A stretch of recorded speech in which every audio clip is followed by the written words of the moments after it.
diskusi tentang materi. Silakan.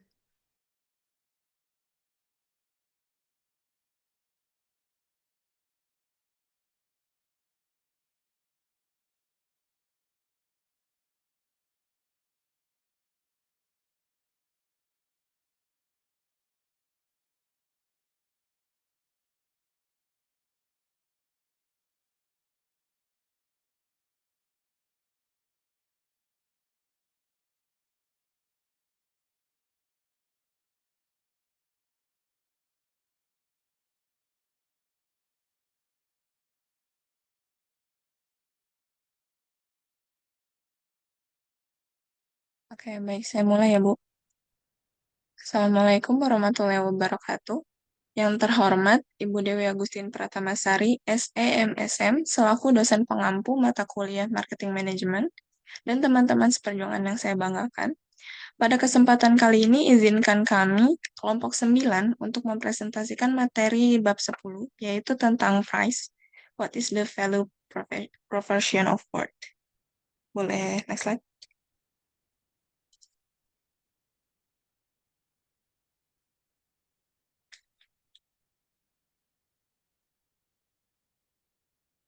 Sebelum masuk ke materi, izinkan saya dan rekan-rekan saya untuk memperkenalkan diri. Perkenalkan, saya sendiri Nizia Nablina Lindi dengan NIM 17144238082 selaku moderator. Lalu, Saya Viana Satriana dengan NIM 171442308. Dan saya Yondana Burdadi.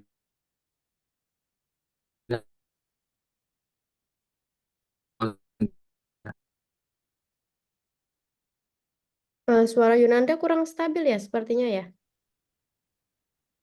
sepertinya Halo Bu, terkendala jaringan. Oke. halo Ibu. Iya ya, ini udah lebih oke. Perkenalkan nama saya Yonanda Murdana dengan NIM 177140883. Oke. Kenalkan, saya Febrianti dengan NIM 17144238085.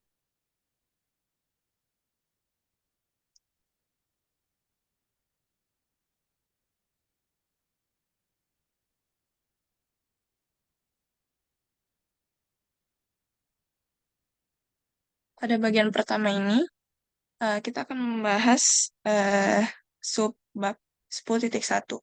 Akan dijelaskan oleh rekan saya Viana Satriana. Pada Viana dipersilahkan. Oke, baik. Terima kasih Niji atas kesempatannya. Oke, kali ini saya akan menjelaskan materi tentang yes, but what does it cost? Apa sih? Ya, tapi berapa harganya gitu. Teman-teman kita sering nggak sih kalau mau beli barang, tapi pasti tanya berapa sih harganya gitu.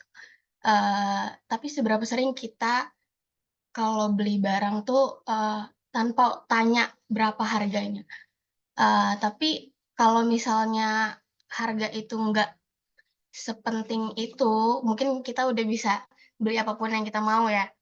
Tapi karena kita harus, beberapa orang harus kayak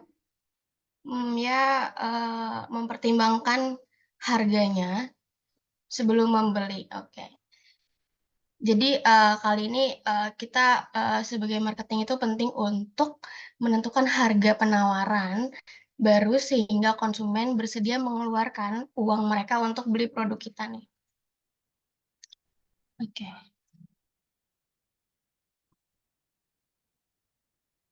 Oke, baik, sebelum kita nentuin harga suatu produk, kita harus tahu dulu nggak sih apa sih itu harga, what is price gitu.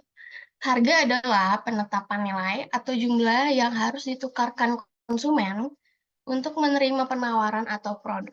Pembayaran dapat berupa barang, jasa, atau apapun yang punya nilai bagi pihak lain.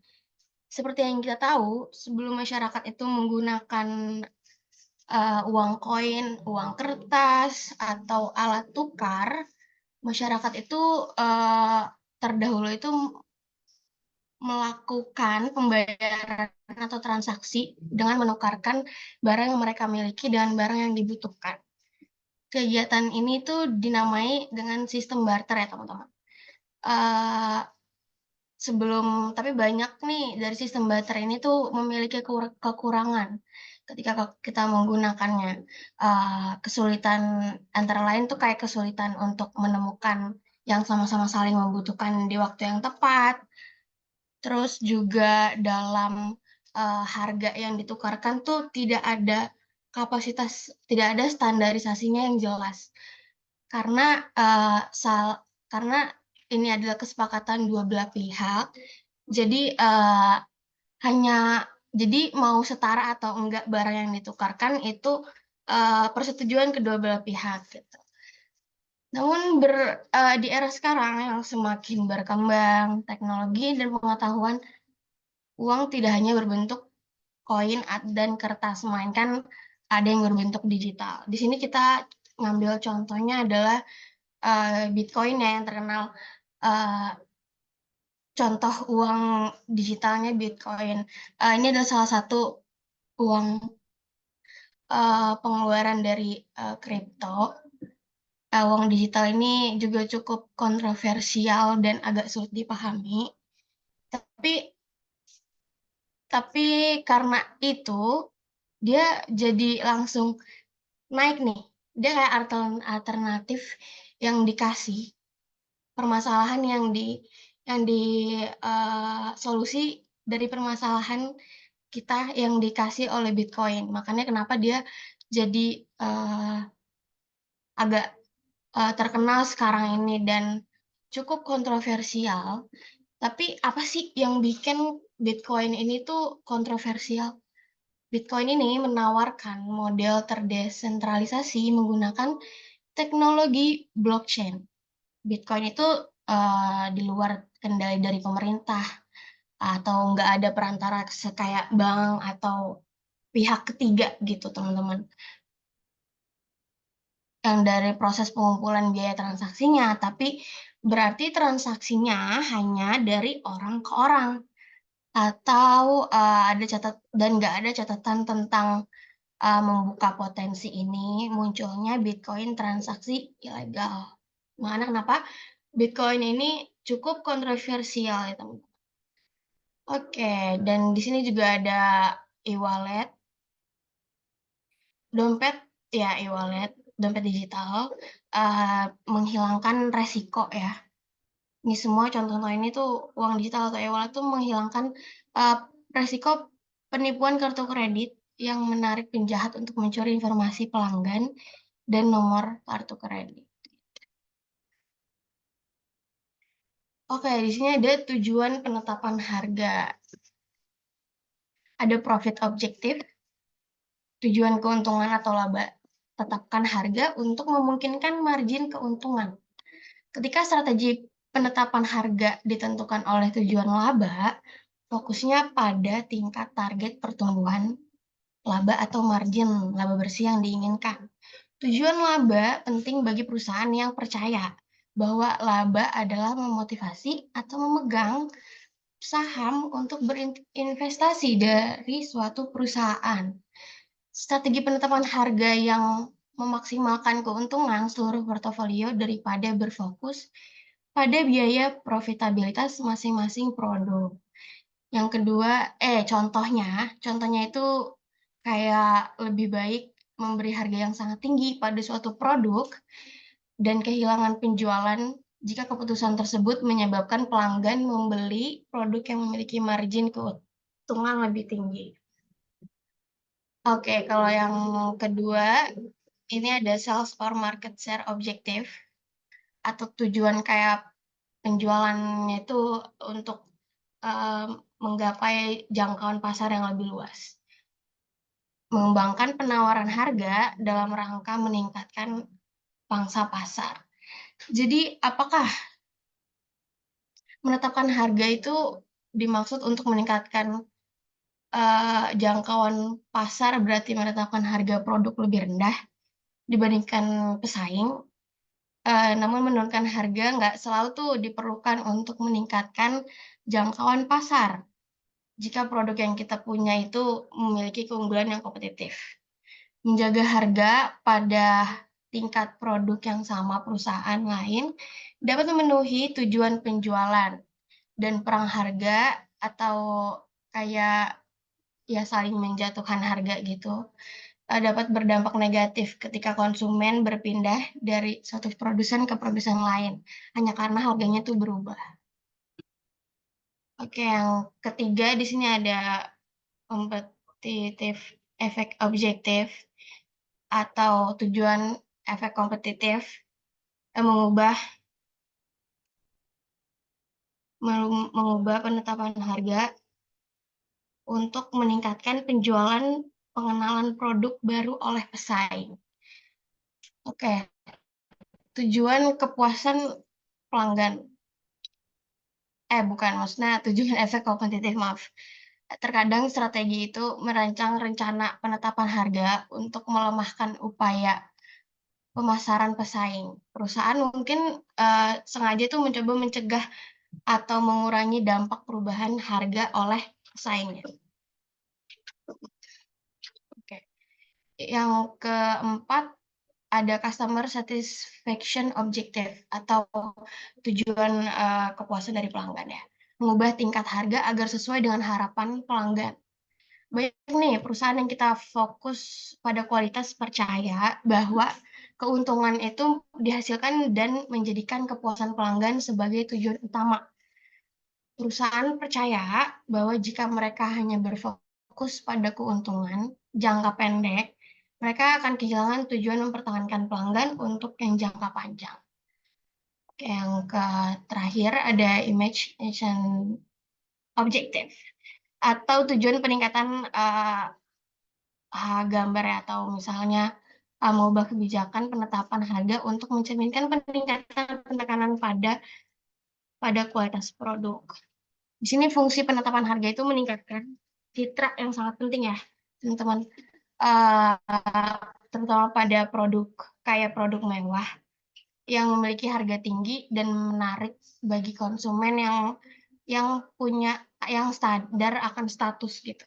Contohnya kayak sebagian kita tahu lah, setuju dengan harga yang mahal dari jam Rolex ya, tas Louis Vuitton, mobil Rolls Royce, meskipun kayak mewakili biaya produksi yang lebih tinggi, itu penting membentuk citra produk luar biasa yang hanya mampu dimiliki oleh sebagian orang atau sebagian orang kaya lah ya. Oke, segitu aja dari saya. Akan dijelaskan oleh rekan saya yang selanjutnya.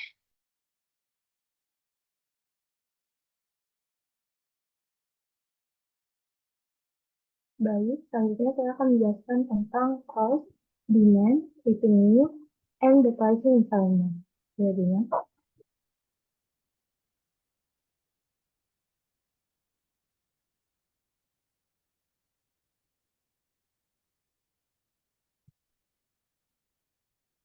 jadinya, pricing.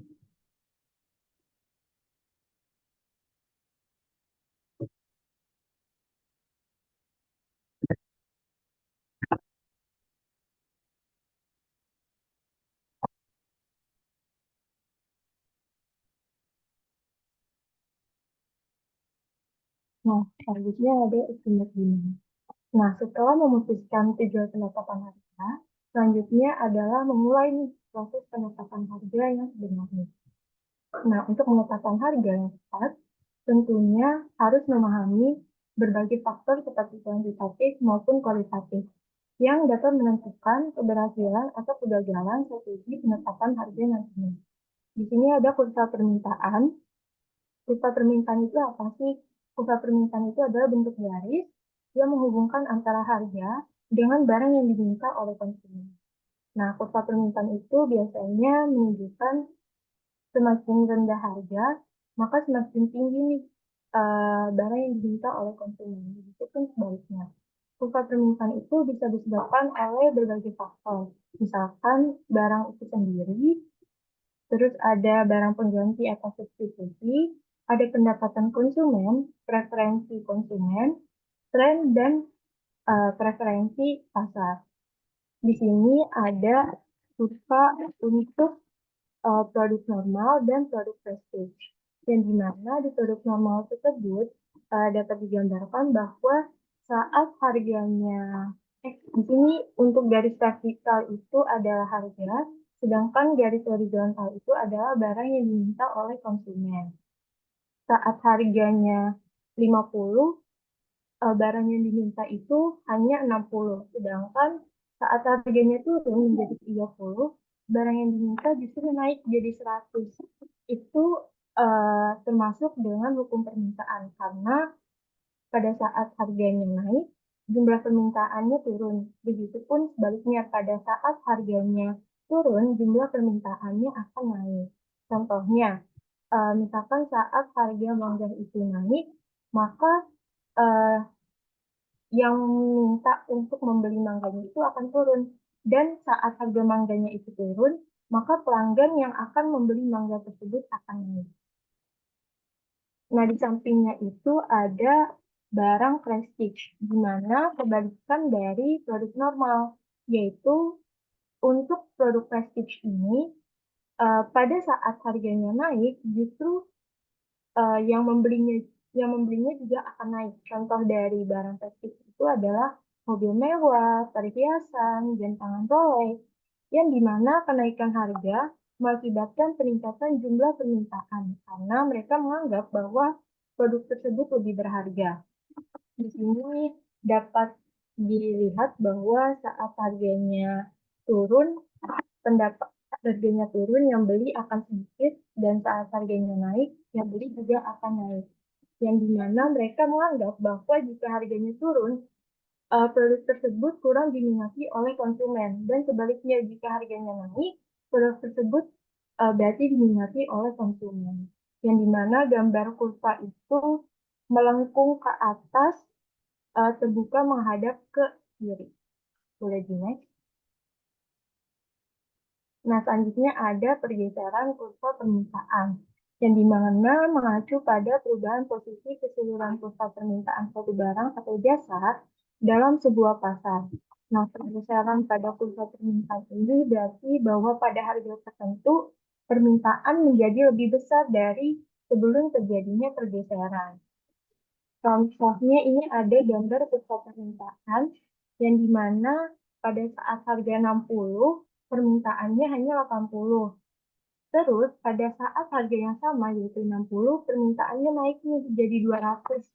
Mungkin faktor-faktor yang menyebabkan pergeseran kurva permintaan itu misalkan meningkatnya pendapatan konsumen. Dengan pendapatan konsumen yang meningkat, mereka akan membeli lebih banyak barang atau jasa. Terus perubahan preferensi konsumen. Jika konsumen mengalami perubahan dalam preferensi atau selera mereka, yang mungkin disebabkan misalkan oleh tren baru, inovasi produk, atau perubahan gaya hidup mereka, yang mana mereka akan lebih tertarik untuk membeli produk tersebut, sehingga meningkatkan permintaan nantinya. Terus ada faktor-faktor lain, contohnya promosi, iklan, yang dimana membuat si konsumen ini tertarik nih untuk membeli produk tersebut karena cara si suatu produk ini mempromosikan atau mengiklankan produk mereka, yang dimana nantinya pembelian itu akan meningkat sehingga menyebabkan pergeseran kurva permintaan ke kanan. Boleh di next. Selanjutnya ada elastisitas harga permintaan, merupakan ukuran sensitivitas pelanggan terhadap perubahan harga ketika harga permintaan memiliki nilai absolut lebih besar dari 1, permintaan tersebut dianggap elastis. Akan tetapi, sebaliknya, jika nilai absolut elastisitasnya itu kurang dari 1, permintaan tersebut dianggap inelastis, karena berarti bahwa perubahan harga tersebut memiliki dampak yang kecil nih terhadap barang yang diminati. Di sini ada rumus elastisitas permintaan harga, yaitu sama dengan persentase perubahan barang yang permintaan yang diminta dibagi dengan persentase perubahan harga. Di sini ada contohnya, yang dimana harganya $10, kemudian berubah menjadi $9. Caranya adalah $10 tadi dikurangin dengan $9, ketemu hasilnya $1. Kemudian si $1 tersebut dibagi dengan harga yang belum mengalami perubahan, yaitu $10. Kemudian nanti dikali 100%, hasilnya adalah 10%. Setelah harganya mengalami perubahan. Terus, di sini ada barang yang dimintanya. Yang pertama itu 2.700 per bulan. Kemudian berubah menjadi 3.100 per bulan. Nah, nanti perhitungannya adalah harga yang sudah berubah yaitu 3.100 dikurangi sama harga yang belum berubah yaitu 2.700. Nanti ketemu hasilnya 400. Kemudian si 400-nya ini nanti dibagi sama si barang yang belum berubah yaitu 2.700. Terus nanti ketemu hasilnya koma dikali sama 100%. Karena koma, terus nanti akan dibulatkan menjadi 15%. Kemudian masukin ke rumus price elasticity of demand, yang dimana si 15%-nya ini nanti dibagi sama 10%. Hasilnya sama dengan 1,5. Nah, permintaan tersebut termasuk elastisitas. Boleh dinaik.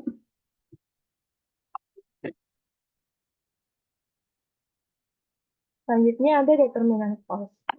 Boleh nih.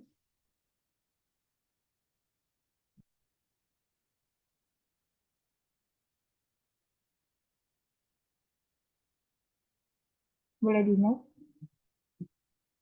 Nah, di sini ada biaya variabel dan biaya tetap, yaitu variable cost dan fixed cost. Di mana biaya variabel ini berubah seiring dengan tingkat produksi atau penjualan. Artinya, semakin banyak produk yang diproduksi atau dijual, maka semakin tinggi biaya variabelnya. Begitu pula sebaliknya.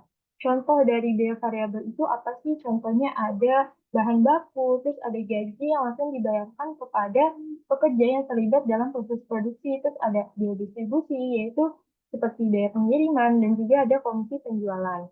Di sini ada rumus dari variable cost, yaitu biaya variabel sama dengan biaya total dikurangi biaya tetap dibagi dengan unit. Terus ada biaya tetap, yaitu fixed cost, di mana biaya yang tidak berubah terlepas dari volume penjualan maupun produksi. Artinya biaya ini tetap konstan nih dalam jangka waktu tertentu, meskipun nanti produksi atau penjualannya meningkat ataupun menurun. Contoh dari biaya tetap ini adalah asuransi, terus ada biaya sewa atau hipotek bangunan. Nah, di sini ada rumusnya yaitu biaya tetap sama dengan biaya total dikurangin buka kurung biaya variabel per unit dikali dengan unit yang diproduksi tutup kurung. Boleh dinaik. Sebelum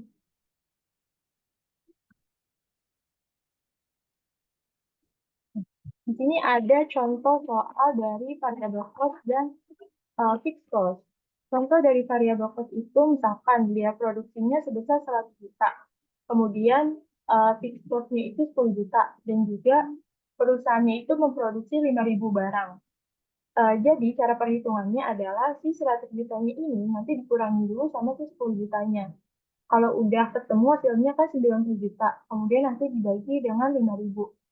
Nanti hasilnya variable cost-nya adalah 18.000. Kemudian untuk fixed cost-nya, contohnya misalkan biaya produksinya sebesar 500 juta per Juni 2021. Kemudian kuantitas produksi sebesar 25.000 barang. Dan biaya variabelnya 15.000 per produk. Nanti kita harus menghitung dulu nih, si 25.000-nya itu nanti dikali dengan 15.000. Kalau udah nanti kan ketemu hasilnya 375.000. Kemudian si total cost-nya itu 500 juta dikurangin dengan 375 juta. Hasilnya nanti 125 juta. Mulai dulu.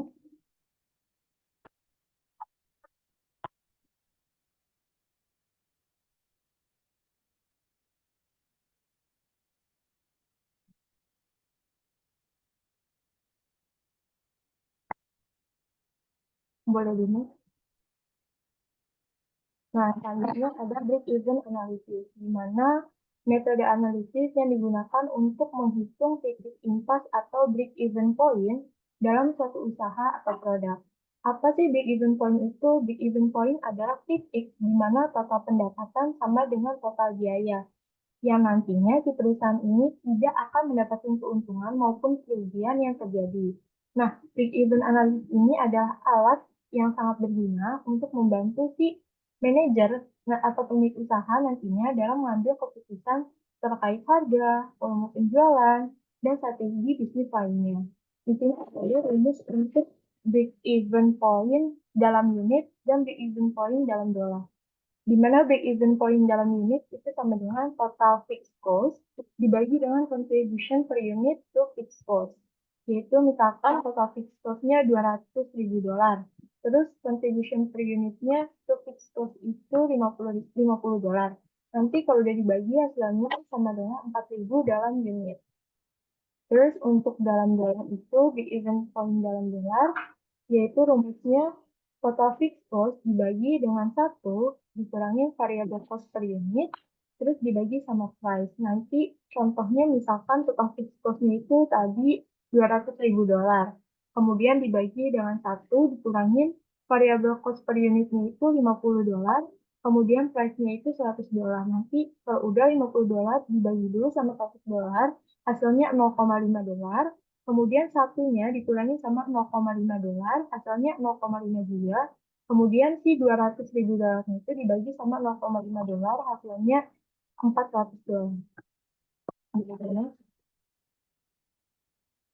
Nah, kemudian ada markup dan margin pricing to the channel, yaitu strategi penetapan harga yang lebih tinggi melalui saluran distribusi melibatkan biaya, permintaan pasar, serta posisi relatif dalam ranking pasokan, di mana akan membuat penetapan harga yang berbeda untuk berbagai saluran distribusi seperti pengecer, grosir, atau penjual langsung.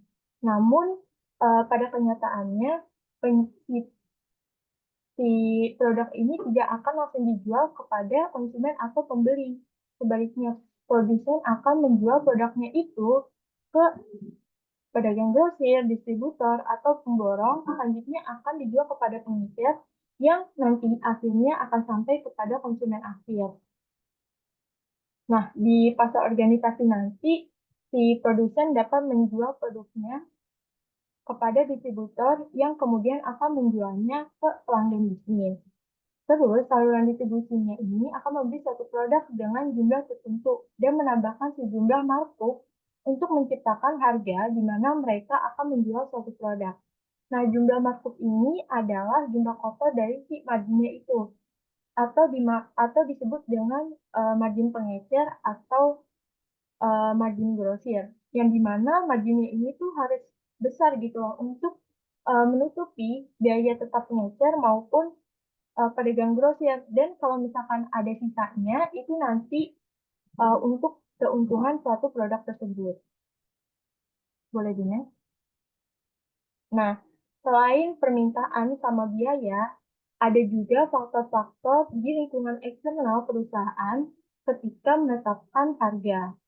Nah, di sini ada kondisi ekonomi, di mana contohnya ada inflasi, terus ada pengangguran, ada pertumbuhan ekonomi secara keseluruhan dapat mempengaruhi kemampuan konsumen untuk membayar harga tertentu, di mana siklus bisnis, pertumbuhan ekonomi, terus ada kepercayaan konsumen terhadap ekonomi, semuanya itu nanti akan membantu menentukan apakah perusahaan harus menjaga harga tetap stabil, menguranginya, atau bahkan menaikkannya gitu. Contohnya misalkan ketika ketika kondisi ekonominya itu sedang turun atau sedang lesu nih, perusahaan mungkin cenderung lebih memilih menawarkan diskon atau menawarkan kepada konsumen harga yang lebih rendah untuk menarik konsumen agar membelinya. Kemudian ada persaingan. Persaingan pemasar mencoba, dia mengantisipasi nih bagaimana sih persaingan akan merespon tindakan terhadap penetapan harga mereka gitu loh. Tidak selalu merupakan ide yang baik untuk melawan pesaing dengan harga yang semakin rendah. Contohnya, jika pasar sangat kompetitif dengan banyak pesaing, maka si penjual ini akan menurunkan harganya. Akan tetapi, jika di dalam pasar tersebut pesaingnya itu sedikit, pemasar akan menaikkan harganya karena mereka menganggap bahwa produk mereka yang dijual itu unik dan memiliki daya tarik sendiri. Selanjutnya ada regulasi pemerintahan atau peraturan pemerintahan, di mana faktor lainnya itu dalam lingkungan yang mempengaruhi bagaimana pengusaha mengembangkan strategi penetapan harga adalah peraturan pemerintah. Contohnya pasti kan peraturan di Amerika Serikat dengan peraturan di Indonesia berbeda gitu loh. Untuk dalam mempengaruhi penetapan harganya. Contoh peraturan di Indonesia adalah pajak penjualan, terus ada tarif impor, dan regulasi harga yang nantinya dapat membatasi fleksibilitas perusahaan dalam menetapkan harga. Nah, perusahaan mereka nantinya itu harus mempertimbangkan nih, aturan dan regulasi yang berlaku dalam proses penetapan harga tersebut. Terus selanjutnya ada tren konsumen. Tren konsumen juga bisa mempengaruhi harga gitu, di mana budaya dan demografi menentukan nih bagaimana sih konsumen tersebut berpikir atau berperilaku, sehingga faktor-faktor ini itu nantinya mempunyai dampak yang besar gitu loh pada semua keputusan pemasaran. Nah, perubahan tren dan preferensi konsumen ini dapat mempengaruhi permintaan maupun perusahaan dalam menetapkan harga, di mana si perusahaan ini harus mengikuti tren apa sih yang lagi hype atau barang apa sih yang lagi diminati oleh konsumen saat ini gitu loh. Terus ada pengaruh lingkungan internasional, yang dimana ini dapat memiliki dampak yang signifikan terhadap penetapan harga nantinya. Contohnya itu misalkan fluktuasi mata uang, yaitu perubahan dalam nilai tukar mata uang, yang nantinya akan mempengaruhi biaya impor maupun ekspor yang dapat mempengaruhi harga produk tersebut. Jika harga mata uang domestiknya itu rendah terhadap mata uang asing, maka produk impor bisa menjadi lebih mahal nih daripada produk ekspor gitu bagi si konsumen lokal, sehingga produk ekspornya itu nanti akan lebih mahal, lebih murah bagi pasar internasional. Boleh di next? Selanjutnya akan dijelaskan oleh rekan. Baik, terima kasih Mbak Brianti. Untuk subbab 10.3 akan dijelaskan oleh saya. Nah, 10.3 ini tentang identify strategies and tactics to price the product. Maksudnya yaitu kita saat pemberian harga itu menggunakan strategi dan taktik terhadap produk yang akan kita jual. Boleh di next slide. Nah, dan di sini ada dua aspek, yaitu pricing strategis dan pricing tactics. Nah, pricing strategis ini ada 5 poin. Poin yang pertama itu ada based on cost, lalu based on demand atau permintaan, lalu ada based on the competition, based on customers needs, dan new product pricing. Kalau di taktik pemberian harganya itu yaitu ada pricing for individual products, pricing for multiple products, distribution-based pricing, sama discounting for channel members. Boleh di next slide. Di yang pertama ini kita masuk ke pricing strategis dulu nih teman-teman. Nah di pricing strategis tadi, di poin pertama itu ada based on cost. Nah, based on cost ini punya metode, yaitu metode namanya cost plus. Dalam metode cost plus ini, kita nentuin harga jual itu berdasarkan harga barang yang ingin diberi. Nah, itu tapi ditambahin sama margin laba yang diharapkan oleh perusahaan kita gitu. Kalau secara istilah di sini yaitu metode penentuan harga jual dengan cara menambahkan laba yang diharapkan di atas biaya penuh masa yang akan datang untuk memproduksi dan memasarkan produk. Nah, di sini kita punya contoh penghitungannya juga. Misalnya aja kita punya perusahaan pakaian deh. Nah, di sini kita harus tahu biaya total dalam sekali produksi itu berapa gitu. Contohnya aja kasarnya 30 juta. Nah, si 30 juta ini harus dibagi dengan unit barang yang kita keluarkan saat memproduksi gitu. Misalnya dalam satu produksi, perusahaan kita bisa memproduksi sebanyak 300 unit pakaian. Nah, si 30 juta yang tadi biaya total produksi dibagi dengan biaya per unitnya. 300 juta dibagi 300 unit. Nah, itu kan berarti per piecesnya, per unitnya sebesar 100.000 rupiah kan. Nah, untuk menghitung biaya penjualan menggunakan metode cost plus ini, si biaya per unitnya 100.000 yang tadi itu ditambahkan dengan margin laba yang diharapkan perusahaan kita. Misalnya kita maunya keuntungan kita 30% gitu untuk per satu unitnya. Nah, 100.000-nya ditambahin dengan 30%. 30% dari 100.000 itu kan 30.000. 100.000 ditambah dengan 30.000 itu 130.000 per unit. Nah, metode cost plus ini berarti kan membuktikan ya bahwa metode ini bisa membuat membuat perusahaan kita memiliki keuntungan yang lebih besar daripada biaya total produksi yang sebelumnya. Boleh di next slide.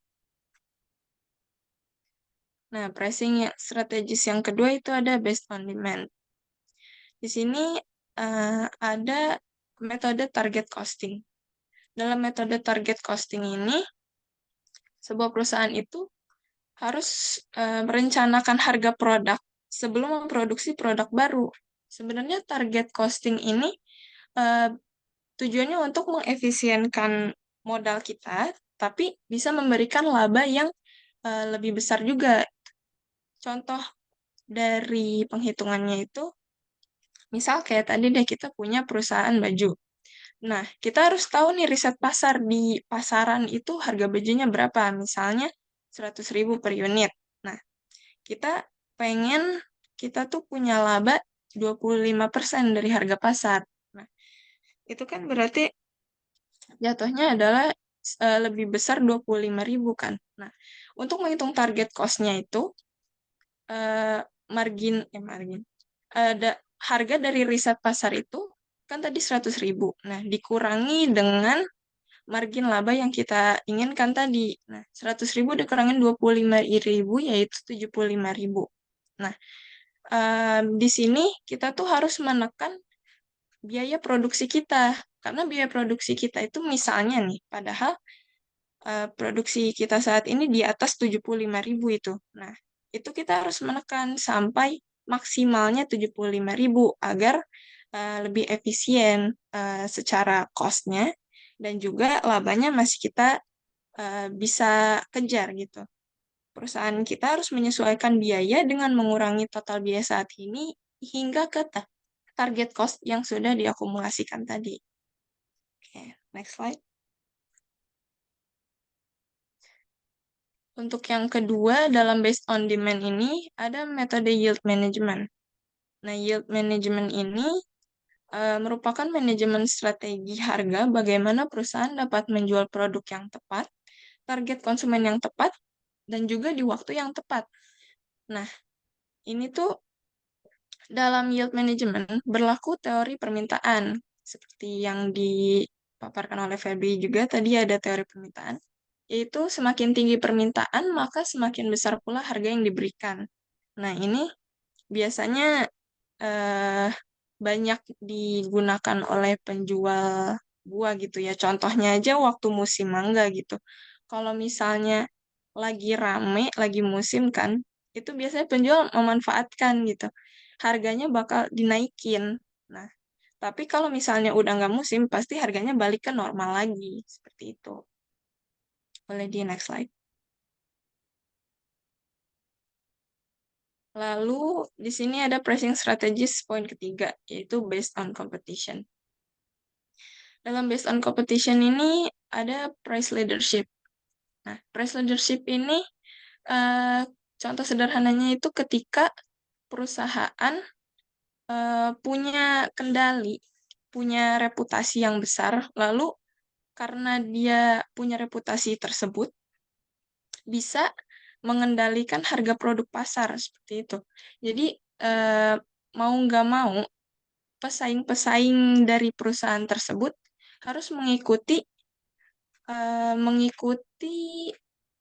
apa ya bahasanya? Mengikuti harga dari perusahaan yang sudah memiliki kuasa tersebut gitu.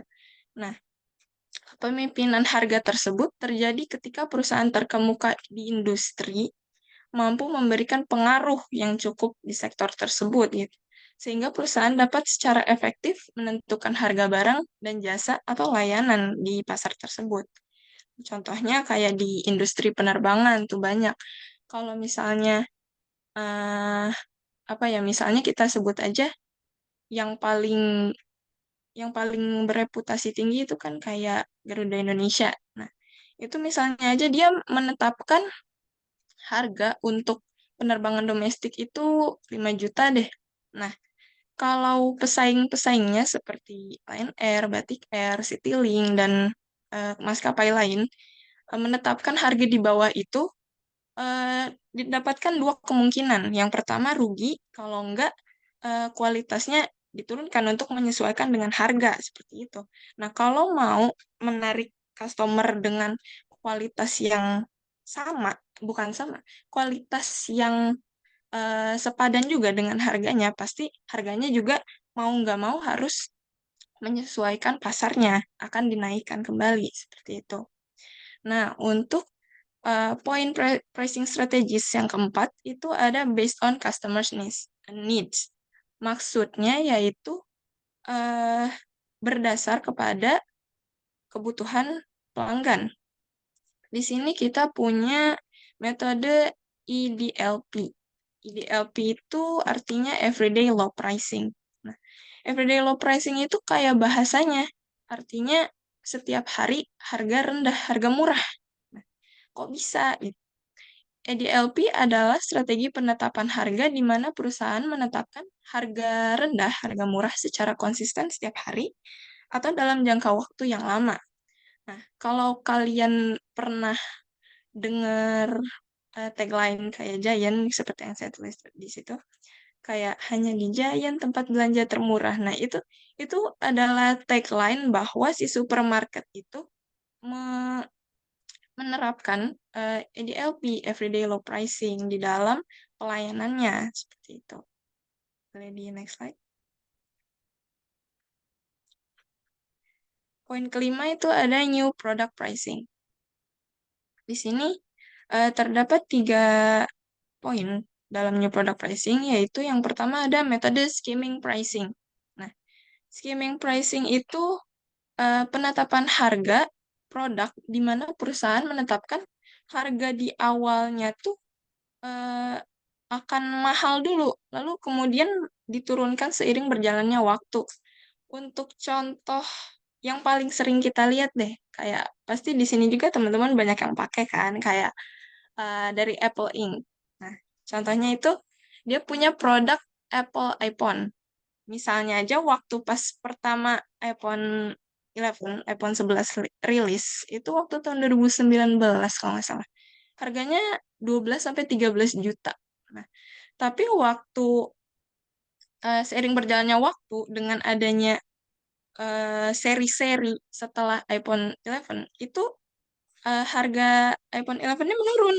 Jadi ya tiap tahun bisa 1-2 juta, bahkan hingga saat ini aja jatuh ke harga 7 jutaan kan. Nah, itu contoh dari skimming pricing, teman-teman. Jadi untuk harga awal tuh memang mahal karena memang tujuannya yang pertama ingin menciptakan branding. Nah, yang kedua bisa menawarkan kualitas juga. Nah, yang ketiga untuk menarik pasar yang lebih tinggi dibanding pasar yang di bawahnya, kayak gitu. Nah, untuk yang poin kedua itu ada penetration pricing. Nah, di penetration pricing ini, dia kebalikannya dari skimming pricing. Kalau di skimming pricing mahal dulu baru murah, kalau di penetration pricing itu murah dulu baru mahal. Nah, strategi pemasaran dalam penetration pricing itu digunakan untuk menarik pelanggan ke produk atau layanan baru dengan menawarkan harga yang lebih rendah daripada penawaran awalnya. Contohnya, misalnya kalau kita sering lihat toko atau salah satunya kayak toko Misue deh. Nah, Misue kan sering banyak cabang baru nih. Nah, itu pas grand opening, kalau kita notice nih waktu itu, mereka bisa memberikan deals kayak buy one get one, atau beli satu es krim gratis satu minuman, atau waktu pas awalnya es krimnya harganya misal 5.000, terus harga normalnya ternyata 8.000, seperti itu. Nah, untuk yang ketiga itu ada poin trial pricing.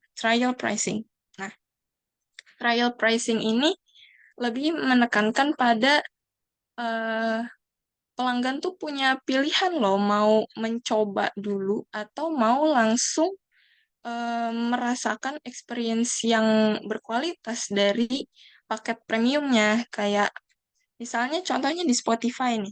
Kalau di Spotify kan kita suka ada iklannya, suka nggak bisa di repeat tuh lagunya. Nah, itu kenapa? Karena kita memilih untuk tidak mengakses paket yang premium yang lebih banyak unlock fiturnya. Nah,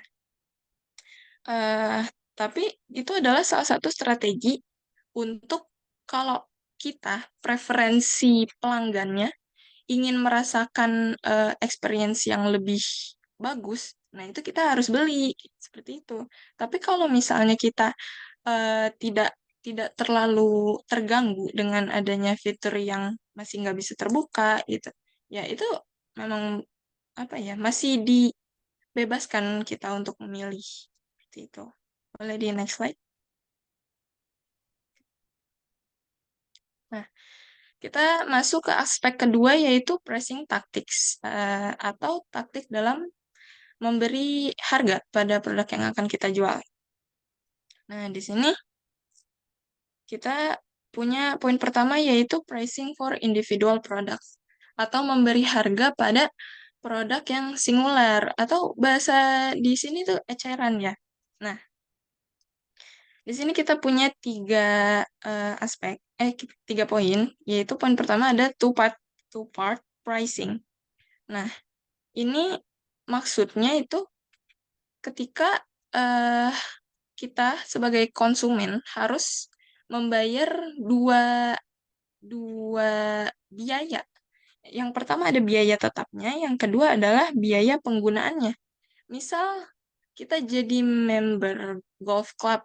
Nah, kalau yang kalau yang suka main golf itu pasti saat masuk dikenakan biaya tahunan atau bulanan. Ya, pokoknya ada periodenya seperti itu.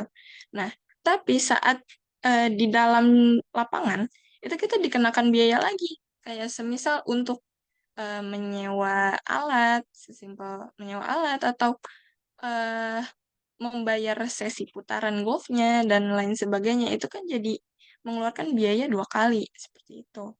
Nah, untuk yang poin kedua itu ada payment pricing. Dalam payment pricing ini adalah sebuah taktik penetapan harga yang membagi harga total menjadi jumlah yang lebih kecil yang harus dibayar seiring berjalannya waktu. Ini kasarnya kayak nyicil. Nah, untuk poin yang ketiga itu ada decoy pricing.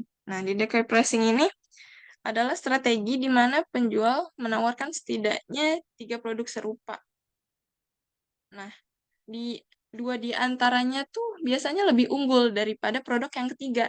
Nah, tujuan dari si penjualnya ini sebenarnya ingin menawarkan atau menjual habis produk yang lebih berkualitas, paling berkualitas dan paling eh, mahal dibandingkan ketiga itu agar mendapatkan laba yang lebih untung. Nah, cuma taktiknya itu di sini si penjual nawarin 3 produk. Nah, produk yang ketiga itu kurang menarik, tapi lebih murah juga, tapi kurang berkualitas juga. Nah, itu kan kita sebagai konsumen pasti ngelihatnya kayak, oh yang ini nggak usah deh. Istilahnya pasti murah karena nggak ada kualitas seperti itu. Nah, tapi kalau yang dua lagi itu kan bisa jadi pertimbangan gitu.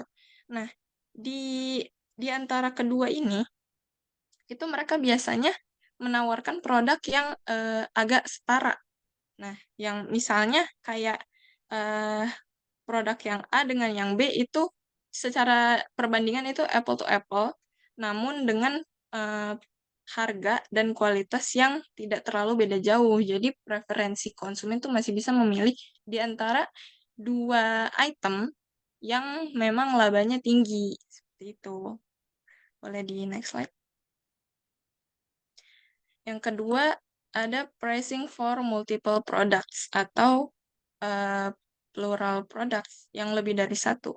Nah, di sini ada 2 poin, yaitu ada price bundling dan captive pricing. Nah, di price bundling itu kalau kita sering lihat barang yang dijual itu udah dipaketin gitu, kayak dijualnya dia udah langsung beli 3, beli 2, terus dia tuh udah di packaging, isinya tuh memang sudah barang yang jumlahnya sudah disatukan oleh penjual tersebut gitu. Dijualnya secara bersamaan.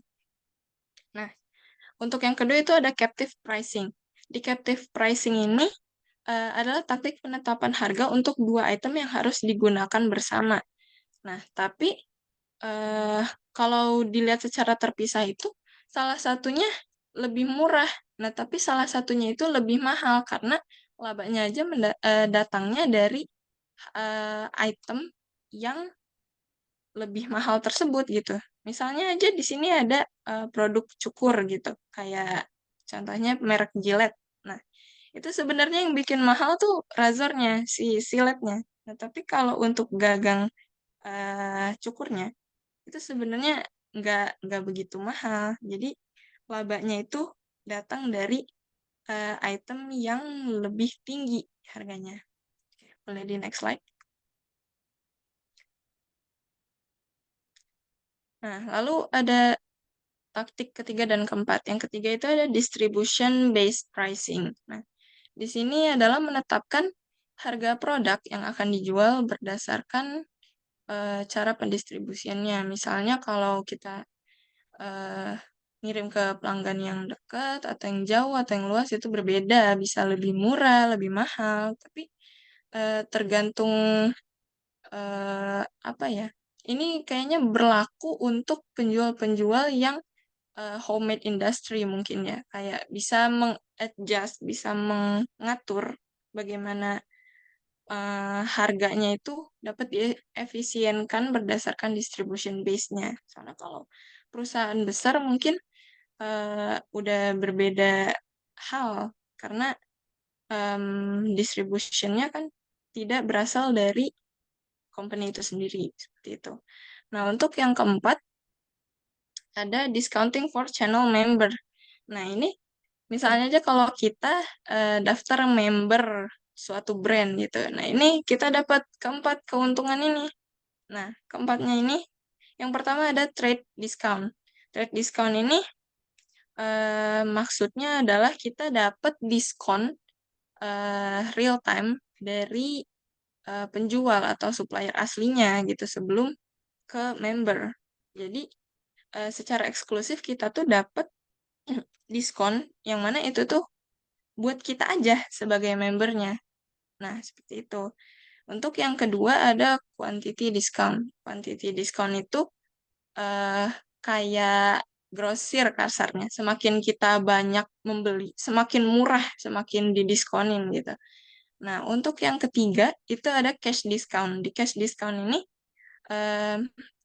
contoh paling banyak misalnya kita daftar bimbel, itu kan termasuk membership juga ya.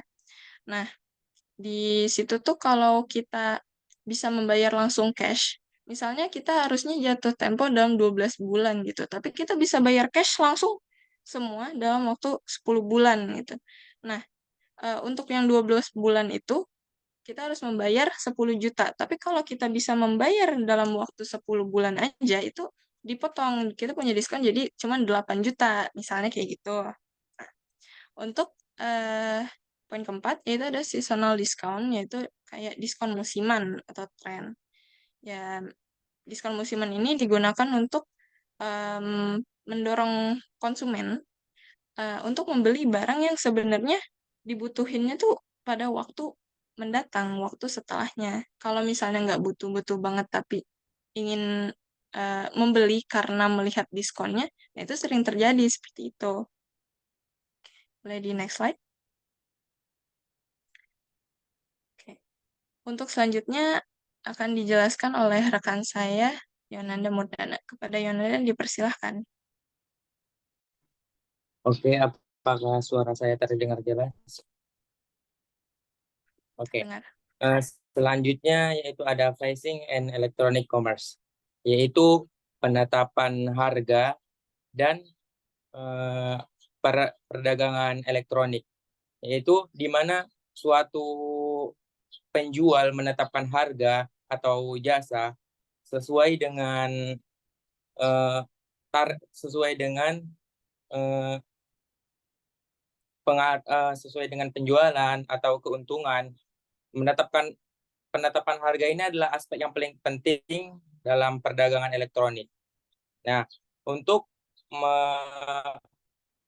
menetapkan harga dalam perdagangan elektronik, yaitu harus dilihat dari beberapa faktor. Contohnya seperti melakukan riset pasar, atau memantau atau mengubah harga di suatu e-commerce supaya supaya konsumen membeli barang kita itu menarik, tidak monoton harganya segitu-segitu aja. Boleh di next. Nah, di sini ada beberapa strategi penerapan harga dan perdagangan elektronik. Yang pertama yaitu ada dynamic pricing strategies. Yang kedua yaitu ada internet price discrimination. Yang ketiga ada premium pricing strategies. Yang keempat ada pricing advantages for online software. Boleh di next slide. Nah, yang pertama yaitu ada dynamic pricing strategies, yaitu strategi menetapkan harga secara dinamis. Strategi yang fleksibel dan dapat membantu bisnis meningkatkan keuntungan, efisiensi, dan daya saing. Nah, dalam penetapan harga dalam strategi ini, yaitu penjual dapat mengubah harga produk atau layanan mereka secara otomatis berdasarkan beberapa faktor, yaitu yang pertama ada permintaan, yaitu maksud dari permintaan apa sih? Yaitu harga yang dapat naik di saat permintaan tinggi dan penjual dan turun di saat permintaan rendah. Nah, faktor yang lain dilihat dari waktunya, yaitu waktu dapat berubah harga sesuai dengan waktunya. Contohnya ada suatu barang yang di hari weekendnya dia naik dan selain di hari weekend dia turun. Faktor yang lain yaitu termasuk dari pesaing. Nah, penjual bisa menetapkan harganya sesuai dengan harga yang ada di pasar. Contohnya yang pertama ada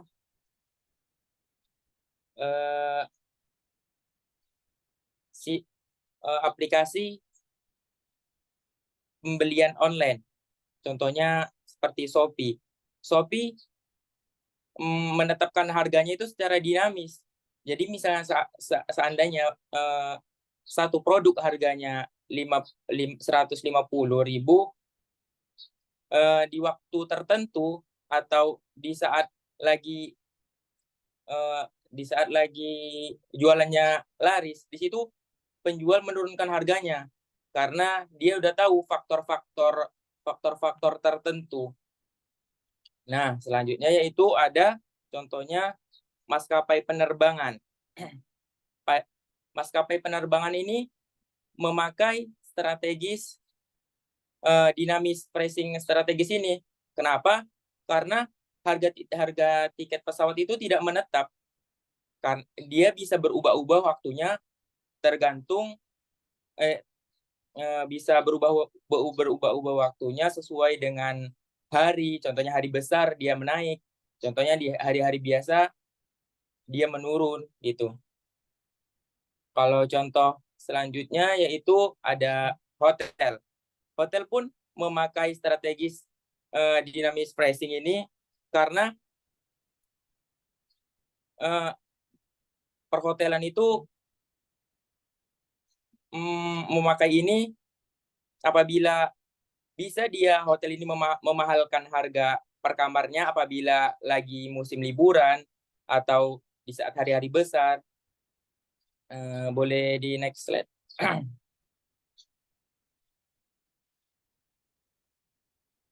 Selanjutnya yaitu ada internet price discrimination, yaitu adalah strategi penetapan harga internet yang mengenakan biaya berbeda harga untuk pelanggan yang berbeda untuk produk yang sama.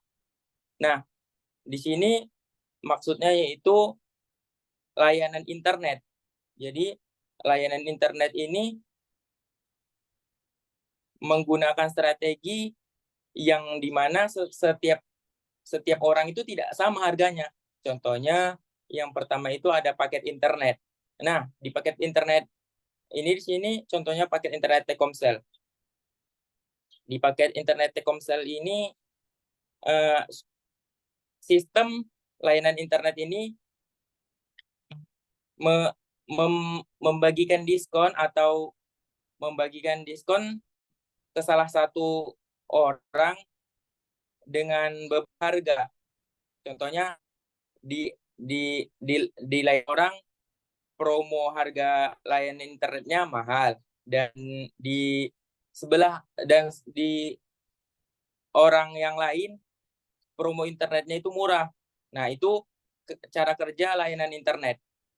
Yang kedua yaitu lokasi, yaitu penyediaan layanan internet mungkin mengenakan biaya lebih tinggi untuk internet di daerah pedesaan dibandingkan daerah perkotaan.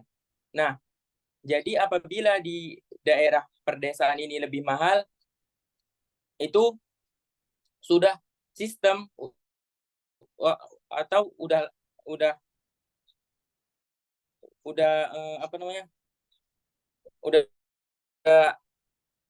layanan internet ini udah mengatur apabila sudah di daerah pedesaan harganya tinggi dan di daerah perkotaan harga internetnya lebih murah.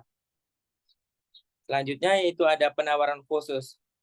Di penawaran khusus ini sesuatu layanan internet ini membagi promo-promo tertentunya tadi yang sudah saya jelaskan ke salah satu orang. Boleh di next slide. Selanjutnya yaitu ada strategis premium pricing strategis. Adalah strategi di mana suatu produk atau jasa dijual dengan harga yang lebih tinggi daripada produk-produk yang sama dengan dia. Contohnya yaitu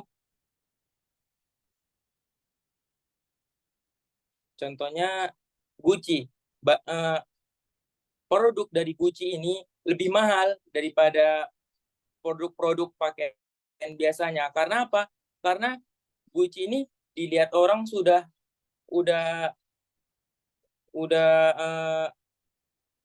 premium, udah bagus. Jadi yang punya Gucci ini menaikkan harga yang lebih tinggi karena dia tahu kualitas produknya itu bagus dibandingkan harga-harga yang lain. Sembari daripada Gucci, yaitu ada contohnya seperti mobil.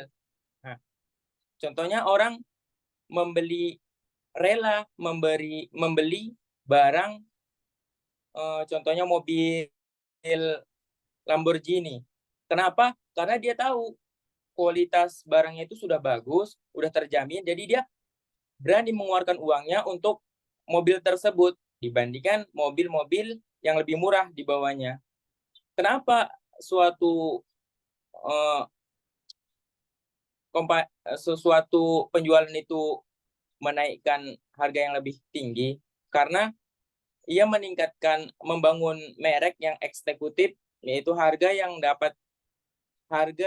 tinggi dapat membantu perusahaan untuk membangun merek yang eksekutif dan bergengsi. Boleh di next slide.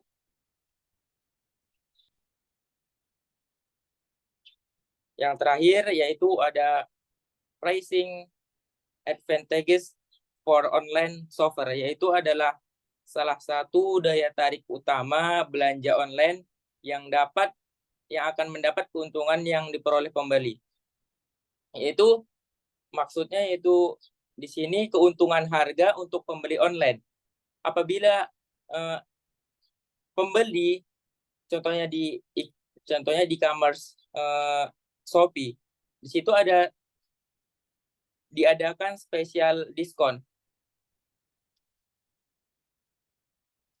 Gunanya di situ kita bisa mendapatkan potongan harga yang lebih jauh, maksudnya yang lebih murah dibandingkan harga aslinya karena diadakan spesial diskon.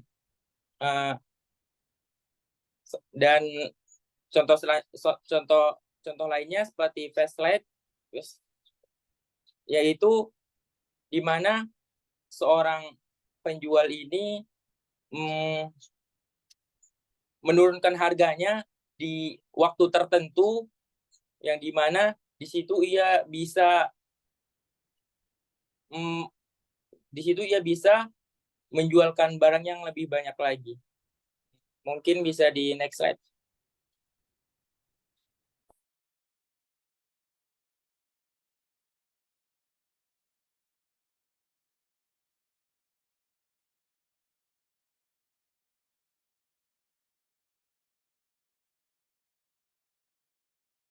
Oke, baik. Terima kasih Ananda. Untuk bagian subbab 10.5 akan dijelaskan oleh saya kembali.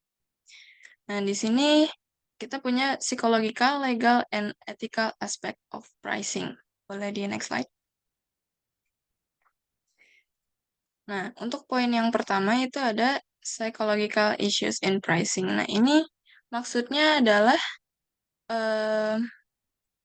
pemikiran pelanggan atau apa yang ada di benak pelanggan, pikirannya ketika melihat harga produk terhadap produknya, cocok atau tidaknya, seperti itu. Nah, di sini ada 3 poin. Poin yang pertama itu buyer's expectation atau ekspektasi pelanggan kepada penjual atau produknya. Nah, konsumen biasanya mendasarkan persepsi mereka terhadap harga yang mereka anggap sebagai kebiasaan atau harga wajar. Kayak misalnya kita lihat harga yang mahal, terus kita mikirnya kayak, oh iya, dia tuh mahal karena ada kualitas gitu. Tapi kalau dia murah, biasanya kita mikirnya kayak, kayaknya dia barangnya jelek nih, kayaknya dia nggak akan tahan lama, nggak awet, dan lain sebagainya. Nah, itu tergantung ekspektasi buyer. Nah, cuma kalau untuk contoh ekspektasi pelanggan yang terpenuhi itu, misalnya kita udah beli harga barang yang kita lihat murah, yang kita lihat harganya tuh kayaknya murah. Nah, terus pas kita beli beneran murah, tapi barangnya tuh ternyata barang yang berkualitas. Nah, itu kan salah satu keuntungan langka, namun bisa memenuhi ekspektasi dari buyer. Nah, untuk yang kedua itu ada internal reference price. Nah, terkadang kita sebagai pelanggan itu punya referensi harga tersendiri ya. Kita menciptakan range harga ketika melihat suatu produk atau mencari. Gitu. Misalnya kita mau beli makanan gitu, mau beli barang, terus kita datang ke satu toko, ternyata toko itu menjualnya mahal-mahal semua. Nah, kita otomatis jadi nggak jadi beli dong. Bisa aja jadi beli, jadi melakukan transaksi, cuma kita pasti melihat kualitasnya. Misalnya aja dia kualitasnya menawarkannya yang super gitu, yang premium, semuanya berkualitas, kualitasnya tinggi di atas produk rata-rata. Nah, itu bisa aja kita beli kalau kita punya budget. Cuma kalau yang memang kita mengeluarkan budget sesuai kebutuhan, itu pasti kita akan berpikir lagi dan menyesuaikan budget dan pikiran kita terhadap range harga yang sudah kita punya gitu. Nah, untuk poin yang ketiga itu ada price quality inferences. Nah, ini ketika pelanggan punya referensi tersendiri terhadap price quality atau kualitas dibanding harga. Nah, kayak seperti yang poin pertama tadi, ini kuncinya itu ada harga, ada kualitas, menekankan di situ. Misalnya kalau kualitasnya bagus, nah itu harganya pasti mahal. Tapi di sini kita mewajarkan dan kita cenderung untuk membeli barang tersebut seperti itu. Boleh di next slide. Subbab selanjutnya akan dijelaskan oleh rekan saya. Baik, terima kasih. Di sini saya akan menjelaskan tentang psychological pricing strategy. Nah, di mana si penjual ini itu harus memahami nih respon psikologi terhadap personal psikologi terhadap harga ketika mereka memutuskan berapa biaya yang harus dikenakan untuk produk tersebut. Nah, strategi penetapan harga psikologi ini melibatkan penggunaan psikologi konsumen untuk mempengaruhi persepsi harga produk atau layanan dari yang mereka tawarkan.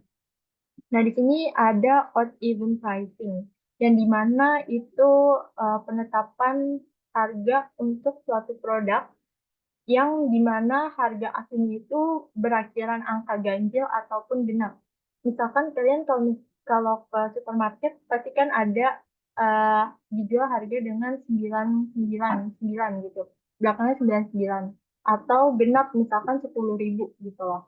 Nah, tujuannya apa sih? Tujuannya ini tuh untuk memanfaatkan psikologi konsumen terhadap angka-angka tersebut gitu loh. Untuk mempengaruhi nih persepsi harga dan meningkatkan daya tarik dari penawaran harga tersebut. Di mana pasti mereka berpikir bahwa yang 999 itu lebih murah daripada yang 10.000, padahal sama aja gitu. Terus ada price lining, yang dimana strategi penetapan harga untuk barang yang sejenis dengan beberapa tingkat harga gitu loh. Dengan yang pastinya memiliki kualitas atau fitur yang berbeda. Contohnya misalkan ada sebuah kaos gitu, yang dimana kaos A yaitu kaos polos biasa yang basic dijual dengan harga 50.000. Karena kaos ini tuh mungkin memiliki kualitas yang standar atau terbuat dari bahan satin biasa yang cocok hanya untuk digunakan sehari-hari gitu loh. Ada juga kaos polos yang premium gitu, yang dimana harganya misalkan 100.000. Kaos ini pastinya memiliki kualitas yang bagus, terus teksturnya lebih lembut, terus lebih tahan lama, yang bukan hanya cocok untuk dipakai sehari-hari, tetapi juga untuk misalkan menghadiri pertemuan yang formal atau dan lainnya. Terus ada prestige atau premium pricing, yang dimana penetapan harga secara tinggi untuk menciptakan persepsi nilai yang tinggi atau eksklusif di antara konsumen. Nah, dalam strategi ini tuh biasanya harga yang tinggi seringkali dianggap sebagai indikasi kualitas yang lebih tinggi atau status atau eksklusivitas produk atau layanan tersebut. Nah, strategi ini tuh biasanya digunakan untuk produk-produk barang mewah. Contohnya adalah jam Rolex gitu loh, yang dimana memiliki harga di atas 100 juta atau bahkan lebih gitu, tergantung pada fitur atau kualitas yang dimiliki. Dimana harga yang tinggi ini tidak hanya mencerminkan kualitas material dan ketepatan waktu yang tinggi dari jam tangan tersebut, tetapi juga menciptakan persepsi eksklusivitas dan kemewahan yang menjadi daya tarik bagi konsumen yang mencari status dan prestige. Selanjutnya akan dijelaskan oleh rekan saya.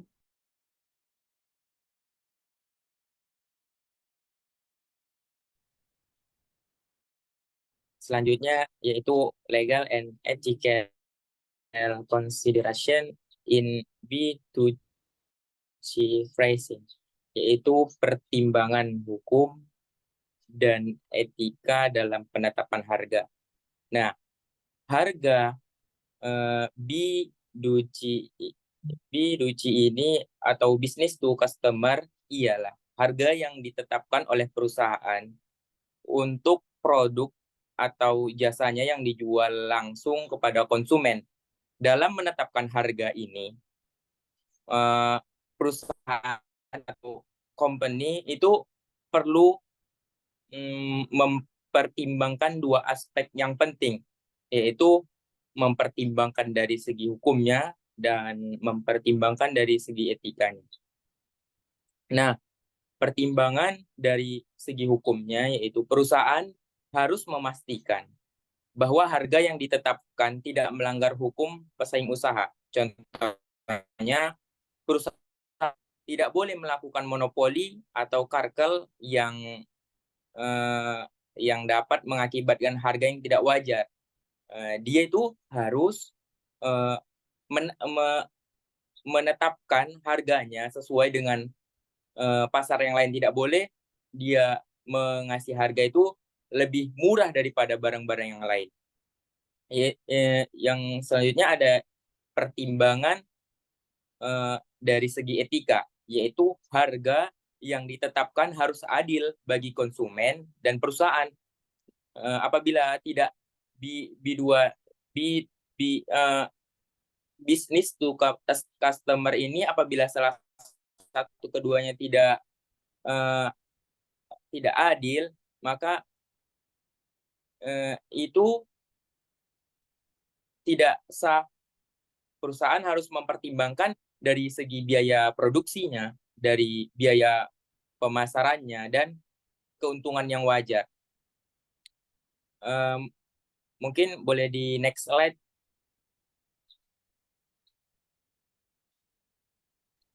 Oke, yang pada Bapak ini saya akan menjelaskan. Jadi di sini ada legal issues in B2B pricing.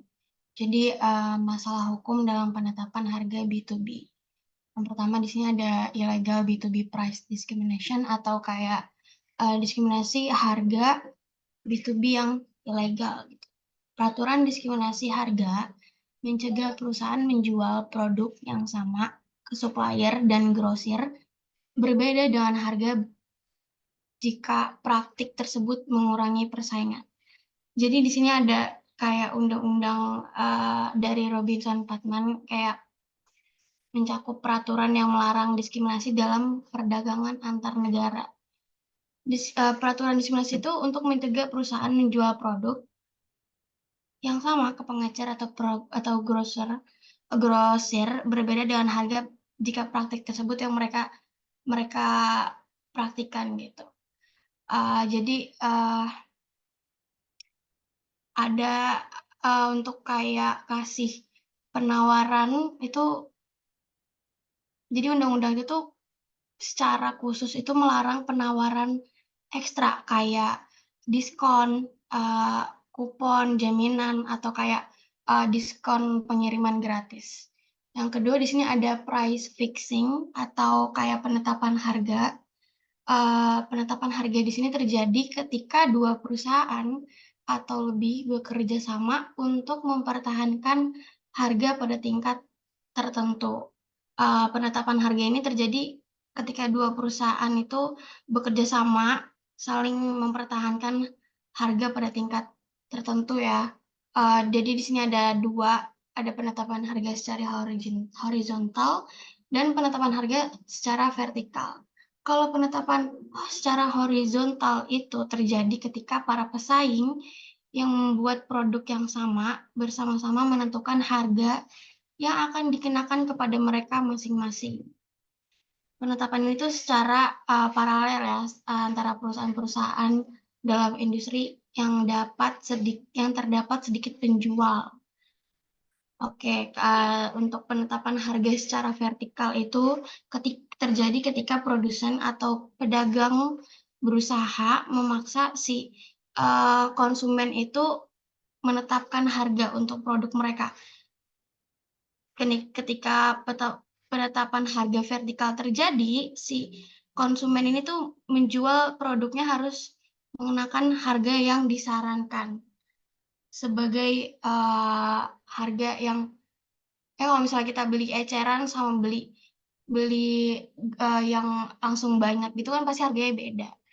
Oke, yang ketiga ada predatory pricing atau penetapan harga dari satu gitu. Jadi ketika perusahaan menetapkan harga yang sangat rendah untuk tujuan kayak ngambil alih pesaing keluar dari bisnis.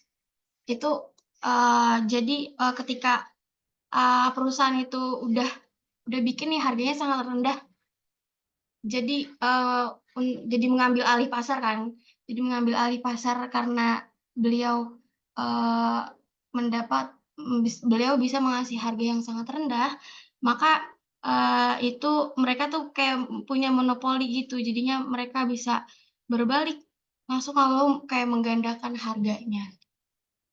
Oke, itu saja dari saya. Saya serahkan kepada moderator kembali. Terima kasih. Oke, baik. Terima kasih, Piana. Boleh di next slide?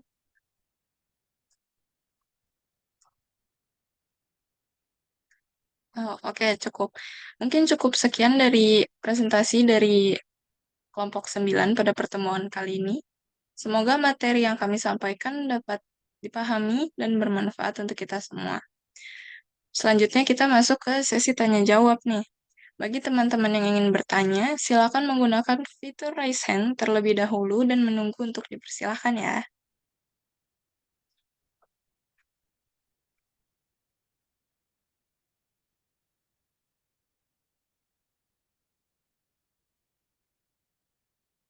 Oke. Boleh untuk Dini Trimaulani.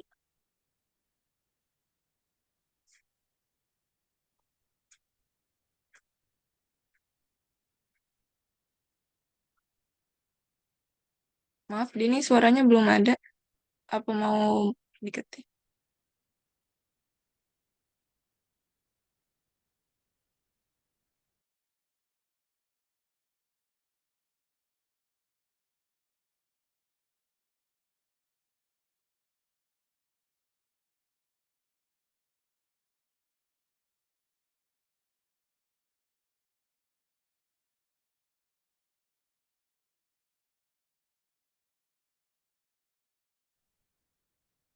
Belum masuk ya suaranya ya? Atau Iya, Ibu, belum kedengaran. hanya satunya dulu nggak apa-apa, mungkin bisa diketik dulu kalau misalnya ada apa namanya, ada yang nggak bisa on mic. Ah, ya. Oke, baik, Nanti Bu. satunya. Tadi yang raise hand Nabil ya? Nabil Amru boleh dipersilakan pertanyaannya. Oke, baik. Terima kasih kepada kelompok 9 atas kesempatannya. Saya mau nanya, jadi kan udah dijelasin kan tentang legal dan etik dalam penentuan harga. Eh, Apa sih, kan ada sebuah kasus ya, kasus kalau nggak salah, ada kasus konkret Fitra Airi dan Om Mobi tuh, yang kasusnya Suzuki, dia tuh memarkup harga mobil Jimny yang 5 pintu yang tadi harga di katalog ya 470 juta, kalau mau beli langsung atau dapat langsung itu seharga 530 juta. Nah, apa sih pendapat kalian tentang memarkup harga langsung itu, terus apakah itu termasuk melanggar legal atau melanggar hukum dari penentuan harga? Terima kasih. Oke, terima kasih pertanyaannya Nabil. Kita tampung dulu ya. Untuk Dini, apakah sudah bisa? Udah. Oke. Untuk Dini ada di chat itu, Nis. Iya, Ibu, baru lihat. Oke. Ada lagi nih yang tanya nih, Ahmad Rivaldi. Satu lagi ya Ahmad Rivaldi, terus kalau mau didiskusikan ya. Ya, oke. Ahmad Rivaldi dipersilakan pertanyaannya. Tes, apakah suara saya terdengar? Iya, terdengar. Oke, terima kasih kepada kelompok yang presentasi pada kali ini. Saya ingin bertanya, tadi kan udah dijelasin tuh ada banyak tuh tentang strategis pricing gitu atau strategi dalam harga. Kan ada based on cost, based on demand. Nah, pertanyaan saya tuh menurut kalian gitu, faktor apa sih yang menentukan tuh perusahaan tuh harus menggunakan strategi ini, seperti strategi based on cost atau harus menggunakan strategi based on demand gitu-gitu. Jadi faktor apa aja gitu yang nentuin untuk menggunakan salah satu strategi dari banyaknya strategi itu. Terima kasih. Oke, baik. Terima kasih atas pertanyaannya, Ahmad Rifaldi. Oke, karena sudah ada 3 penanya, kelompok kami izin berdiskusi terlebih dahulu. Terima kasih. Oke, sebelumnya terima kasih banyak untuk kelompok 9. Bagus sekali presentasinya ya. Saya ada beberapa kelas kan marketing manajemen. Jadi nggak semuanya kelompok itu bisa menjelaskan dengan baik terkait dengan pricing. Karena pricing ini terkesan lebih monoton dibandingkan mungkin dengan dengan materi-materi yang lain. Nah, cuman mungkin ada satu hal tadi dari sekian banyaknya ya materi yang disampaikan yang perlu saya luruskan itu tentang freemium. Tadi siapa yang jelasin freemium? Ayo. Freemium. Saya Oke, nggak apa-apa. Cuman itu aja. Jadi freemium tadi dicontohkan kan ada Gucci kalau nggak salah satunya ya. Nah, tapi sebenarnya produk-produk freemium itu bukan yang seperti itu. Kalau itu kategori premium, yes gitu ya. Tapi kalau freemium itu adalah karakternya produk yang memiliki opsi free dan juga premium untuk para customernya. Biasanya ini kita punya pilihan sebagai customer, mau free aja nggak bayar, atau kita mau bisa juga yang premiumnya yang berbayar. Nah, ini sangat banyak sekarang dilakukan oleh berbagai macam aplikasi ya, yang bentuknya itu biasanya aplikasi-aplikasi YouTube, terus tadi ada Spotify. Itu kan kita semua sebenarnya bisa menikmati mereka tanpa kita membayar apapun sebenarnya kan. Maksudnya tinggal download doang lalu kita bisa mendengarkan lagu dan lain sebagainya. Tapi pasti ada perbedaan ketika kita mau bayar yang premiumnya sama enggak. Nah, freemium itu adalah sebenarnya kombinasi antara dua opsi itu. Sehingga ketika sebuah produk itu memiliki opsi seperti itu bisa kita sebut strateginya adalah strategi freemium gitu ya. Jadi bukan Gucci tidak melakukan itu, apalagi mobil-mobil yang luxury itu juga tidak melakukan itu. Gitu. Oke, mungkin itu yang harus saya luruskan. Kalau lainnya tadi udah oke penjelasannya. Nah, oke, secara garis besar teman-teman di kelompok 9 ini membahas tentang P yang pricing ya, teman-teman semua ya. Dimana di dalam pricing setelah kita belajar, ternyata kalau nanti kalian itu menganalisa sebuah penetapan harga, itu tidak hanya seputar nominal yang tertera pada price list ya. Jadi misalnya strateginya berapa nih? Strateginya apa nih gitu. Kalian sudah tidak lagi bicara tentang size small 20.000, size large 40.000, medium 30.000 misalnya kayak gitu ya. Tetapi lebih dari itu, ada banyak sekali tadi sebenarnya strategi-strategi pricing yang dijelaskan oleh kelompok 9 ya, mulai dari psikologikal dan lain sebagainya. Nah, namun sebelum itu tadi yang juga menjadi hal yang perlu juga teman-teman pahami bahwa ketika pemasar itu mau menetapkan sebuah harga, itu ternyata ada banyak yang harus juga dipertimbangkan. Makanya tadi ada beberapa yang namanya objektif dari penetapan harga. Kita sebagai pemasar itu mau tujuannya apa dalam penetapan harga? Apakah nanti hanya sebuah profit, ataukah penjualan yang banyak gitu ya, market share yang banyak gitu, atau kompetitif effect yang bagus. Nah, karena apa? Karena tujuan-tujuan itu tadi nanti itu bisa diturunkan menjadi strategi harga apa yang nanti bisa lebih tepat terhadap produk yang mau kita jual ke pasar. gitu.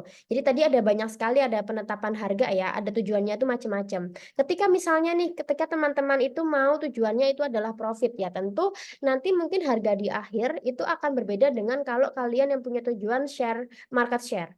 Kalau misalnya profit berarti kan targetnya adalah semakin besar profit, semakin menguntungkan perusahaan, semakin membuat target perusahaan itu tercapai gitu ya.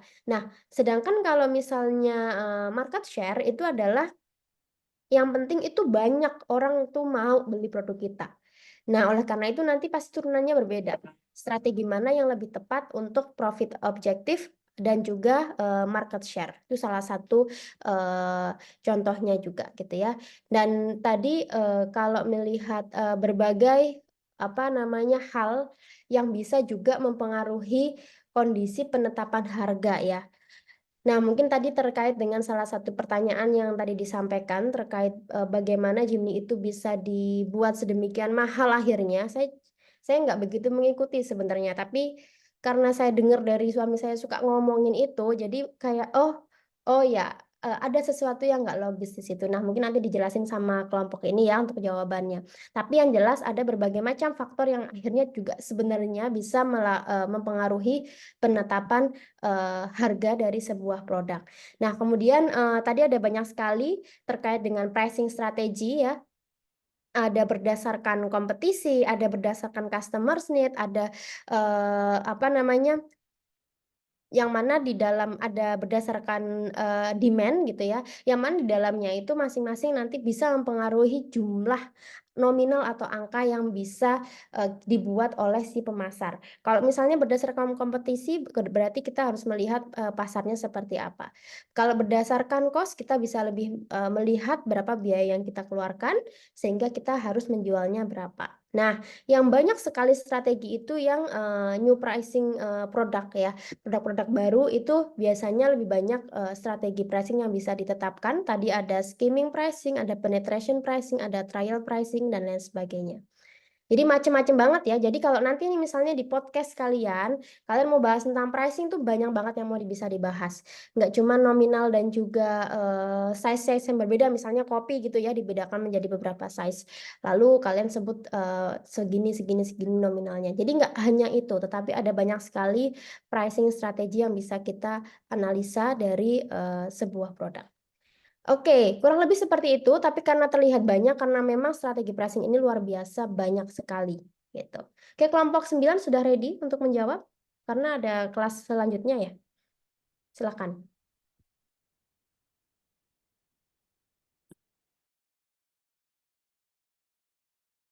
Siapa yang mau jawab duluan?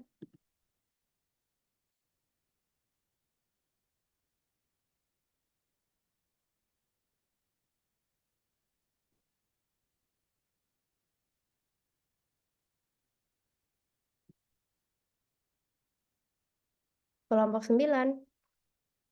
Ya, Bu. Oke, sebelumnya kami akan menjawab pertanyaan dari Dini dan Rivaldi terlebih dahulu, tapi pertanyaannya cukup mirip ya, menanyakan strategi yang paling efektif gitu dalam meningkatkan laba penjualan di bisnis. Nah, Oke, bisa menurut dijadiin kami, satu gitu. Nizia, nggak masalah. ya, kenapa? Kalau misalnya mirip bisa di cover langsung Iya, keduanya. iya maksud saya disatuin. Ya. Sebenarnya dari keempat strategi tersebut, menurut kami agak sulit untuk mengatakan salah satu yang paling penting dalam penjualan secara umum. Nah, itu kan relevansinya berbeda-beda tergantung jenis produk, pasar, situasi bisnis secara keseluruhan gitu. Belum tentu bisa bersaing juga dengan pesaing yang lain. Namun strategi penetapan harga eh, seringkali dianggap penting untuk membedakan dari pesaing dan membenarkan harga yang lebih tinggi ya, yang akan lebih laku. Padahal belum tentu. Nah, strategi menurut kami yang paling efektif itu sebenarnya yang berbasis permintaan. Karena kalau kita mengikuti keinginan konsumen dengan harga yang lebih relatif related dengan mereka, itu akan mendatangkan banyak apa ya? Kalau bahasa kita lebih laris gitu. Karena ketika konsumen melihat kayak, oh ini murah, terus saya lagi butuh. Nah, itu pasti langsung dibeli oleh pelanggan-pelanggan yang memang ingin mencari barang-barang tersebut, seperti itu. Untuk yang lain yang boleh yang mau menambahkan boleh, silahkan.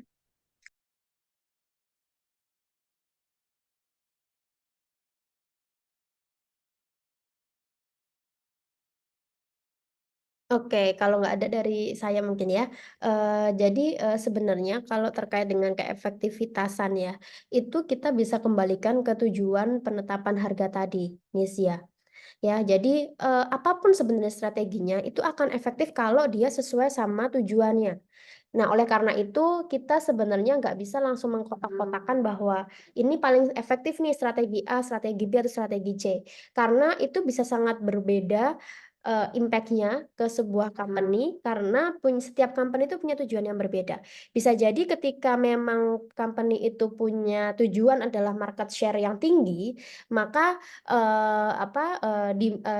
sesuai dengan permintaan customer itu mungkin cukup oke gitu ya. Tapi kalau misalnya dia punya tujuan adalah profit, itu mungkin tidak cukup menguntungkan bagi perusahaan, sehingga tidak menjadi salah satu yang paling efektif lagi. Sehingga balik lagi ke setiap company itu biasanya punya tujuan atau objektif dari pricing yang mau ditetapin gitu ya. Oke, silakan dilanjutkan di saat pertanyaan yang selanjutnya. Oke, baik. Di sini saya mau jawab pertanyaan dari Nabil. Kasusnya Suzuki menjual mobil dengan harga langsung tuh harga 500 juta, tapi kalau di katalognya terdapat harga 470 juta gitu. Itu sebagai pelanggaran nggak sih dari penetapan harga? Yang pertama mungkin itu beliau mempraktikkan harga predatory pricing ya, di mana pada penjualan business to customer ini kemungkinan si Suzuki ini menerapkan terjadi jika ingin menyingkirkan pesaingnya dengan menjual mobilnya di bawah harga produksinya. Terus juga mungkin di sini si Suzuki-nya bisa menerapkan yang namanya penjualan bersyarat, di mana mungkin menerapkan konsumen itu diharuskan untuk membeli produk lain atau membayar biaya tambahan untuk mendapatkan harga yang segitu. Atau mungkin juga si Suzuki ini tuh memanipulasi harga, jadi kayak mencantumkan harga katalog yang lebih rendah dan harga jual sebenarnya untuk menarik si minat konsumen, namun kemudian si konsumen itu dipaksa untuk membeli dengan harga yang lebih tinggi. Pendapat saya atau pendapat kelompok saya itu mungkin terlepas dari kasus ini melanggar hukum atau tidak, si Suzuki ini menjual mobil dengan harga yang jauh lebih tinggi dari harga katalognya itu merupakan tindakan yang tidak etis dan merugikan konsumen. Jadi kayak konsumen itu berhak tahu dan mendapatkan informasi yang jelas dan akurat mengenai harga produk dan tidak boleh dipaksa untuk membeli produk dengan harga yang tidak sesuai dengan yang tertera. Jadi mungkin itu jawaban dari kelompok saya. Apakah Nabil sudah cukup terjawab atau Bu Dewi ingin menambahkan? Dipersilakan. Gimana Nabil? Ya cukup lumayan terjawab sih Bu. Cuman ini jatuhnya lebih ke monopoli harga nggak sih Bu? Oke. Saya nggak begitu tahu banyak tentang apa si Jimny itu ya, tapi memang itu menjadi salah satu mobil yang kemarin itu sempat jadi viral banget, bener nggak, Bill? Yang mana sampai apa mereka itu kalau mau beli itu harus harus apa itu harus nunggu dulu, gitu kan ya, Bill ya? Iya, jadi kalau misalnya beli di harga 470 tuh inden bisa sampai setahun lebih. Kalau 530 tuh bisa sebulanan gitu indennya.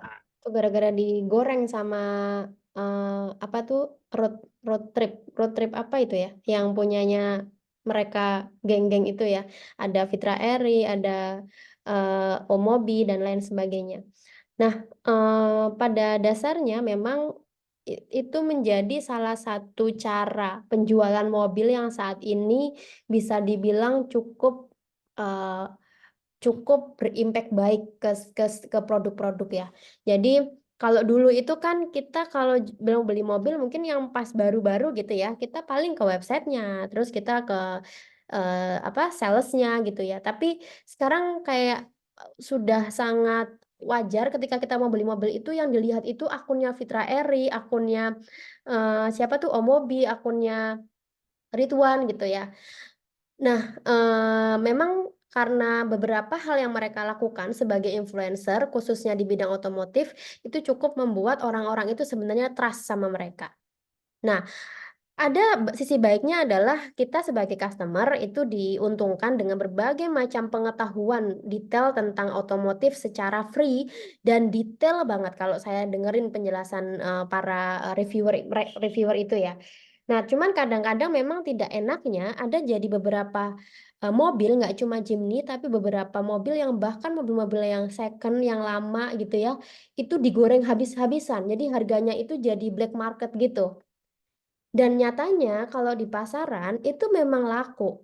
Jadi kayak rebutan gitu. Nah, salah satunya yang berimpact ya si Suzuki ini ya. Dimana ada satu mobil yang kayak bahkan katanya nggak begitu enak ya, tapi mahal banget jadinya. Dan ada perbedaan selisih harga ketika mereka mau bayar lebih dan enggak. Terlepas sebenarnya itu melanggar ataupun tidak, sebenarnya secara hukum kalau misalnya di dalam customer perlindungan konsumen itu ada di bawah OJK, selama konsumen itu tidak merasa dirugikan, itu nggak masalah, Bill.